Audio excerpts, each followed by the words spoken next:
ಚಿತ್ರರಂಗ ಎಂದಿಗೂ ಮರೆಯಲಾಗದ ಕಳನಟರ ಪೈಕಿ ಸುಧೀರ್ ಕೂಡ ಮೊದಲ ಸಾಲಿನಲ್ಲಿ ನಿಲ್ತಾರೆ. ಇವರು 1947ರ ಮೇ 21ರಂದು ಜನಿಸಿದ್ರು.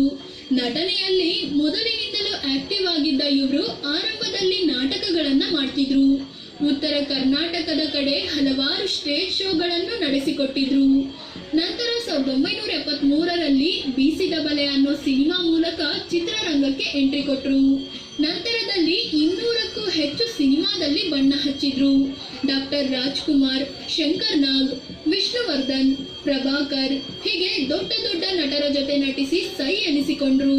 ಸುಮಾರು 100 ಸಿನಿಮಾಗಳಲ್ಲಿ ನಟಿಸಿದ್ರು. ಇವರು ಮಾಜಿ ಸಿಎಂ ಬಂಗಾರಪ್ಪ ಅವರ ಕರ್ನಾಟಕ ಕ್ರಾಂತಿರಂಗ ಅನ್ನೋ ಪಕ್ಷಕ್ಕೆ ಸೇರಿ ರಾಜಕೀಯಕ್ಕೂ ಎಂಟ್ರಿ ಕೊಟ್ರು. 1989ರ ವಿಧಾನಸಭೆ ಚುನಾವಣೆಯಲ್ಲಿ ಸಾಗರ ಕ್ಷೇತ್ರದಿಂದ ಸ್ಪರ್ಧಿಸಿ ಸೋಲು ಅನುಭವಿಸಿದ್ರು. ನಂತರದಲ್ಲಿ ಬಿಜೆಪಿ ಸೇರಿ ರಾಜ್ಯ ಘಟಕದ ಕಾರ್ಯಕಾರಿ ಸಮಿತಿ ಸದಸ್ಯರು ಆಗಿದ್ರು. ಇತ್ತ ಸುಧೀರ್ ಸಿನಿಮಾವೊಂದರ ಶೂಟಿಂಗ್ ವೇಳೆ ಧೂಳಿನ ವಾತಾವರಣದಿಂದ ಅಸ್ವಸ್ಥಗೊಂಡ್ರು. ಡಸ್ಟ್ ಅಲರ್ಜಿ ಅಂತ ಆಸ್ಪತ್ರೆಗೆ ದಾಖಲಾದ್ರು. ಹಲವು ದಿನಗಳ ಕಾಲ ನರಳಾಡಿದ್ರು. ಬಳಿಕ 1999ರಲ್ಲಿ ತಮ್ಮ 52ನೇ ವಯಸ್ಸಿನಲ್ಲಿ ಉಸಿರಾಟದ ಸಮಸ್ಯೆಯಿಂದ ಪ್ರಾಣ ಕಳ್ಕೊಂಡ್ರು. ಮಾಲತಿ ಪತ್ನಿ. ಹುಬ್ಬಳ್ಳಿ ಮೂಲದ ಮಾಲತಿ ಕೂಡ ನಾಟಕಗಳಲ್ಲಿ ತೊಡಗಿಸಿಕೊಂಡಿದ್ರು. ದೊಡ್ಡ ನಟಿ ಆಗ್ಬೇಕು ಅಂತ ಕನಸು ಕಂಡಿದ್ರು. ಮಿನುಗುತಾರೆ ಕಲ್ಪನಾ ಅವರ ತಂಡ ಸೇರಿಕೊಂಡು ಸ್ಟೇಜ್ ಶೋಗಳಲ್ಲಿ ಭಾಗಿಯಾದ್ರು. ಕಲ್ಪನಾ ಜೊತೆ ಇವರು ತುಂಬಾ ಆಪ್ತರಾಗಿದ್ರು. ಹೀಗಿದ್ದಾಗಲೇ ನಟ ಸುಧೀರ್ ಅವರ ಪರಿಚಯವಾಯಿತು. ನಂತರದಲ್ಲಿ ಸುಧೀರ್ ಮಾಲತಿ ಅವರನ್ನ ಇಷ್ಟಪಟ್ರು. ಖುದ್ದು ಕಲ್ಪನಾ ಮುಂದೆ ನಿಂತು ಇವರಿಬ್ಬರ ಮದುವೆ ಮಾಡಿದ್ರು. ವಯಸ್ಸಿನಲ್ಲಿ ಸುಧೀರ್ ಮಾಲತಿಗಿಂತ 15 ವರ್ಷ ದೊಡ್ಡವರಾಗಿದ್ರು. ದಂಪತಿಗೆ ನಂದಕಿಶೋರ್ ಮತ್ತು ತರುಣ್ ಅನ್ನೋ 2 ಗಂಡು ಮಕ್ಕಳಿದ್ರು. ಆದ್ರೆ ಸುಧೀರ್ ಬೇಗನೆ ವಿಧಿವಶರಾಗಿದ್ರಿಂದ ಕುಟುಂಬ ನಿರ್ವಹಿಸೋ ಜವಾಬ್ದಾರಿ ಮಾಲತಿ ಹೆಗಲ ಮೇಲೆ ಬಿತ್ತು.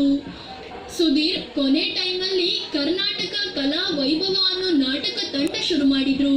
ಅವರ ಕಾಲದ ನಂತರ ಮಾಲತಿಯೇ ಈ ನಾಟಕ ತಂಡದ ಜವಾಬ್ದಾರಿ ಹೊತ್ಕೊಂಡ್ರು. ಆ ನಾಟಕ ತಂಡವೇ ಕುಟುಂಬಕ್ಕೆ ಆಧಾರವಾಯಿತು. ಅದರ ಮೂಲಕವೇ ಮಾಲತಿ ಮಕ್ಕಳನ್ನು ಓದಿಸಿ ದೊಡ್ಡವರನ್ನಾಗಿ ಮಾಡಿದ್ರು. ಮಾಲತಿ ಅವರನ್ನ ನಟರಾದ ಗಣೇಶ್, ದರ್ಶನ್, ಶರಣ್ ಎಲ್ಲರೂ ತಾಯಿಯಂತೆ ಪ್ರೀತಿಸ್ತಾರೆ. ಎಲ್ಲರೂ ಅವರ ಕೈ ತುತ್ತು ತಿಂದಿದ್ದೀವಿ ಅಂತ ಎಷ್ಟೋ ಕಡೆ ಹೇಳ್ಕೊಂಡಿದ್ದಾರೆ. ನಂದಕಿಶೋರ್ ಮಗ. ನಂದಕಿಶೋರ್ ಸುಧೀರ್ ಮತ್ತು ಮಾಲತಿ ದಂಪತಿಯ ಮೊದಲ ಮಗ. ಇವರು 1981ರ ಮಾರ್ಚ್ 29ರಂದು ಜನಿಸಿದ್ರು. ತಂದೆ ಸುಧೀರ್ ವಿಧಿವಶರಾದಾಗ ನಂದಕಿಶೋರ್ ತುಂಬಾ ಕಷ್ಟಪಟ್ಟಿದ್ರು. ನಂತರವೂ ಕೆಲಸಕ್ಕೆ ಅಂತ ಬಂದಾಗ ಇದೇ ಕನ್ನಡ ಸಿನಿ ಇಂಡಸ್ಟ್ರಿಯಲ್ಲಿ ತುಂಬಾ ಅವಮಾನ ಎದುರಿಸಿದ್ರು. ತಂದೆ ಅಷ್ಟು ದೊಡ್ಡ ಹೆಸರು ಮಾಡಿದ್ರು ಯಾರೂ ನಂದಕಿಶೋರ್ ನೆರವಿಗೆ ಬರಲಿಲ್ಲ.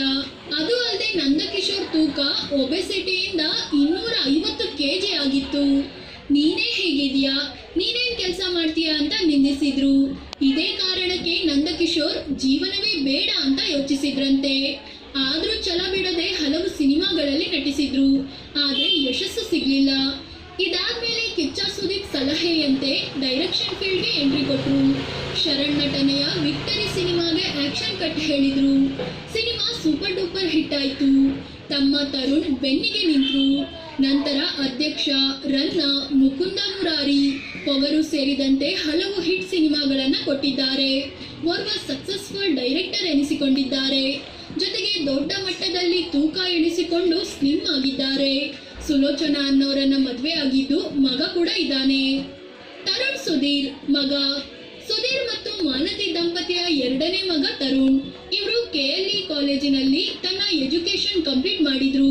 ಹೋಟೆಲ್ ಮ್ಯಾನೇಜ್ಮೆಂಟ್ ಕೋರ್ಸ್ ಮುಗಿಸಿ ಅಶೋಕ ಹೋಟೆಲ್ನಲ್ಲಿ ಕೆಲಸಕ್ಕೆ ಸೇರ್ಕೊಂಡ್ರು. 1 ವರ್ಷ ಕೆಲಸ ಮಾಡಿದ ಇವರಿಗೆ ಸಿನಿಮಾ ಮತ್ತು ಕ್ರಿಕೆಟ್ ಕ್ಷೇತ್ರದಲ್ಲೂ ಆಸಕ್ತಿ ಇತ್ತು. ಹೀಗಾಗಿ ಕೆಲಸ ಬಿಟ್ಟು ತಾಯಿ ಮಾಲತಿ ನಡೆಸುತ್ತಿದ್ದ ನಾಟಕ ಕಂಪನಿಯಲ್ಲಿ ಕೆಲಸ ಕಲ್ತರು. ದರ್ಶನ್ ಅಭಿನಯದ ನವಗ್ರಹ ಸೇರಿದಂತೆ ಹಲವು ಸಿನಿಮಾಗಳಲ್ಲಿ ನಟಿಸಿದ್ರು. 2012ರಲ್ಲಿ ಶರಣ್ ಅಭಿನಯದ ರ್ಯಾಂಬೋ ಸಿನಿಮಾಗೆ ಸಹ ನಿರ್ದೇಶಕರಾಗಿಯೂ ಕೆಲಸ ಮಾಡಿದ್ರು.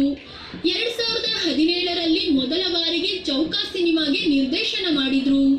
ಸಿನಿಮಾ ಒಳ್ಳೆ ಸಕ್ಸಸ್ ಕಾಣ್ತು. ಇದಾದ್ಮೇಲೆ 2021ರಲ್ಲಿ ರಾಬರ್ಟ್ ಮತ್ತು 2023ರಲ್ಲಿ ಬಂದ ಕಾಟೇರ ಕೂಡ ಬಾಕ್ಸ್ ಆಫೀಸ್ ಕೊಳ್ಳೆ ಹೊಡೆದ್ವು. ಸದ್ಯ ತರುಣ್ ಕನ್ನಡ ಸಿನಿರಂಗದ ಬಹುಬೇಡಿಕೆಯ ಡೈರೆಕ್ಟರ್ ಆಗಿದ್ದಾರೆ. ಸೋನಲ್ ಮೊಂಟೆರೊ ಜೊತೆ ಮದುವೆ. ರಾಬರ್ಟ್ ಚಿತ್ರದಲ್ಲಿ ವಿನೋದ್ಗೆ ಜೋಡಿಯಾಗಿ ಸೋನಲ್ ಮೊಂಟೆರೊ ನಟಿಸಿದ್ರು. ಆಗಾಗಲೇ ತರುಣ್ ಮತ್ತು ಸೋನಲ್ ನಡುವೆ ಪ್ರೀತಿ ಶುರುವಾಗಿತ್ತು. ದರ್ಶನ್ ಕೂಡ ರಾಬರ್ಟ್ ಸಿನಿಮಾ ಶೂಟಿಂಗ್ ವೇಳೆ ಇಬ್ಬರನ್ನು ರೇಗಿಸ್ತಿದ್ರಂತೆ. ಕೊನೆಗೂ ಇಬ್ಬರ ಪ್ರೀತಿ ಬಹಿರಂಗವಾಗಿದ್ದು ಆಗಸ್ಟ್ 10-11ರಂದು ಸಪ್ತಪದಿ ತುಳಿತಿದ್ದಾರೆ. ಆದ್ರೆ ಇಂಥ ಟೈಮಲ್ಲಿ ದರ್ಶನ್ ಜೈಲು ಸೇರಿರೋದು ತರುಣ್ ಕುಟುಂಬಕ್ಕೂ ನೋವಿನ ವಿಷಯವಾಗಿದೆ. ಈ ಹಿಂದೆ ಮಾಲತಿ ಸುಧೀರ್ ಸಂದರ್ಶನವೊಂದರಲ್ಲಿ ದರ್ಶನ್ ಬಗ್ಗೆ ಮಾತನಾಡಿದ್ರು. ದರ್ಶನ್ ನನ್ನ ದೊಡ್ಡ ಮಗ ಇದ್ದಂತೆ. ತರುಣ್ ಸುಧೀರ್ ಮದುವೆ ನೋಡೋ ಕನಸು ಇಟ್ಕೊಂಡಿದ್ದೀನಿ. ತರುಣ್ ಮದುವೆ ಮಾಡಿಸೋ ಜವಾಬ್ದಾರಿ ನಂದು ಮದರ್ ಇಂಡಿಯಾ ಅಂತ ದರ್ಶನ್ ಕೂಡ ಮಾತು ಕೊಟ್ಟಿದ್ದಾನೆ. ಅದಕ್ಕಾಗಿ ಶಬರಿ ರೀತಿ ಕಾಯ್ತಿದ್ದೀನಿ ಅಂದಿದ್ರು ಮಾಲತಿ ಸುಧೀರ್. ಫ್ರೆಂಡ್ಸ್, ಇದು ಖಳನಟರಾಗಿ ಮಿಂಚಿದ ಸುಧೀರ್ ಕುಟುಂಬದ ಬಗ್ಗೆ ಮಾಹಿತಿ ನೀಡುವ ಪ್ರಯತ್ನ.